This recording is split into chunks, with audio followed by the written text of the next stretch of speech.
നമസ്കാരം, ഇത് one India Malayalam.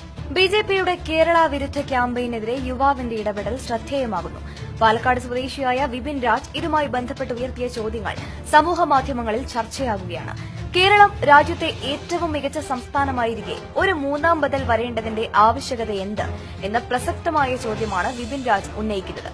Republic ചാനലിന്റെ കേരള വിരുദ്ധ ക്യാമ്പയിനെതിരെ മലയാളികൾ നടത്തുന്ന പ്രതിഷേധത്തിൽ തുടക്കം മുതൽ സജീവമായി പങ്കെടുത്തു വരികയാണ് വിപിൻ. വിപിന്റെ ചോദ്യങ്ങളാണ് താഴെ പറയുന്നത്. കേരളം ഒരിക്കലും ബിജെപി ഭരിച്ചിട്ടില്ല. എന്നിട്ടും കേരളം ഇന്ത്യയിലെ ഏറ്റവും മികച്ച സംസ്ഥാനമാണ്. ബിജെപി കേരളം ഭരിച്ചാൽ കേരളം ഇതിലും മികച്ച സംസ്ഥാനമാകുമെന്ന് പറയാൻ ബിജെപി ഭരിക്കുന്ന ഒരു സംസ്ഥാനവും കേരളത്തോളം മികച്ചതല്ല. പിന്നെ എന്ത് നേട്ടമുണ്ടാകുമെന്ന് കരുതിയാണ് ഒരു വിഭാഗം ജനങ്ങൾ ബിജെപി വരണമെന്ന് പറയുന്നത് എന്ന് വിപിൻ ചോദിക്കുന്നു. കൂടുതൽ വികസനം ബിജെപി ഭരിക്കുന്ന ഏത് സംസ്ഥാനമാണ് കേരളത്തെക്കാൾ വികസിച്ചിട്ടുള്ളത്? കൂടുതൽ മെച്ചപ്പെട്ട വിദ്യാഭ്യാസം ബിജെപി ഭരിക്കുന്ന ഏത് സംസ്ഥാനത്തിലാണ് കേരളത്തെക്കാൾ മികച്ച വിദ്യാഭ്യാസമുള്ളത്? കൂടുതൽ കൃഷി സാധ്യതകൾ കേരളത്തിലെ കർഷക ആത്മഹത്യ എത്ര?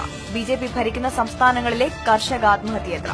ക്രമസമാധാനം ബിജെപി ഭരിക്കുന്ന ഏത് സംസ്ഥാനത്തിലാണ് കേരളത്തെക്കാൾ സമാധാനാന്തരീക്ഷമുള്ളത്? സ്ത്രീ സുരക്ഷ യോഗി ഭരിക്കുന്ന ഉത്തർപ്രദേശിൽ മാത്രം കഴിഞ്ഞ 3 മാസം കൊണ്ട് 800-ലധികം പീഡനങ്ങൾ റിപ്പോർട്ട് ചെയ്തു കഴിഞ്ഞു. മാനവ സുരക്ഷ ബിജെപി ഭരിക്കുന്ന സംസ്ഥാനങ്ങളിൽ നടക്കുന്ന ദളിത് ന്യൂനപക്ഷ കൊലപാതകങ്ങളുടെ തുടർക്കഥയാണ് കേട്ടുകൊണ്ടിരിക്കുന്നത്. മികച്ച അടിസ്ഥാന സൌകര്യ വികസനം ഉത്തരേന്ത്യയിലൂടെ 1 മാസം യാത്ര ചെയ്യൂ. വണ്ടിക്കൂലിയടക്കം എല്ലാ ചെലവും എന്റെ വകയാണ്. പക്ഷേ ഒരു നിബന്ധനയുണ്ട്, ജീവനും സ്വത്തിനും ഉത്തരവാദിത്വം നിൽക്കുന്നതല്ല എന്നും വിപിൻ പറയുന്നു. അടുത്ത ചോദ്യം ഇതാണ്. കൂടുതൽ ആരോഗ്യം ബിജെപി ഭരിക്കുന്ന ഏത് സംസ്ഥാനമാണ് ആരോഗ്യമേഖലയിലും ആയുർദൈർഘ്യത്തിലും കേരളത്തെക്കാൾ മികച്ചത്? വൈദ്യുതി, ജലം, പൊതുഗതാഗതം, ബാങ്കിംഗ്, തൊഴിൽ, വേതനം, തൊഴിലാളി സംഘടന, ആന, ചേന, ഉപ്പ്, മുളക്, ചുണ്ണാമ്പ് ഇങ്ങനെ ബിജെപി ഭരിക്കുന്ന സംസ്ഥാനങ്ങൾ ഏത് കാര്യത്തിലാണ് കേരളത്തെക്കാൾ മികച്ചു നിൽക്കുന്നത്? മറ്റൊരു കാര്യം, മുസ്ലിങ്ങൾ IS-ൽ ചേർന്ന് തീവ്രവാദം നടത്തുന്നു എന്നാണ്. ഒരു തരത്തിൽ എനിക്ക് അവരോട് സഹതാപമാണുള്ളത്.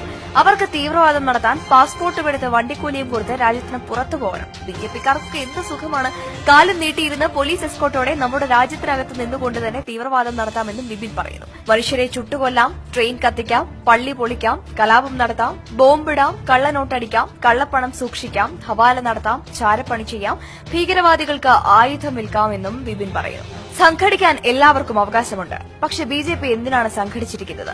ഹിന്ദു രാഷ്ട്രമുണ്ടാക്കാൻ. കേരളത്തിൽ മുസ്ലിങ്ങൾ എത്രയാണ്? 26%. ക്രിസ്ത്യാനികൾ എത്രയാണ്? 19%. അപ്പോ ഹിന്ദു രാഷ്ട്രമാക്കുമ്പോൾ ഇവരൊക്കെ എന്ത് ചെയ്യണമെന്നാണ് ബിജെപി പറയുന്നത്? നാടുവിടണോ? അല്ലെങ്കിൽ തൂങ്ങിച്ചാകണോ? അല്ലെങ്കിൽ ബിജെപിക്കാര് കൊല്ലുമോ? അതുമല്ലെങ്കിൽ ബിജെപിക്കാരുടെ ദയയിലും ഔദാര്യത്തിലും ഇവിടെ കഴിഞ്ഞുകൂടണോ? സംഘടിക്കാൻ എല്ലാവർക്കും അവകാശമുണ്ട് എന്ന് കരുതി ഇജ്ജാതി തെമ്മാടിത്തരം കാണിക്കാനാണോ സംഘടിക്കുകയെന്നും വിപിൻ രാജ് ചോദിക്കുന്നു. അപ്പോൾ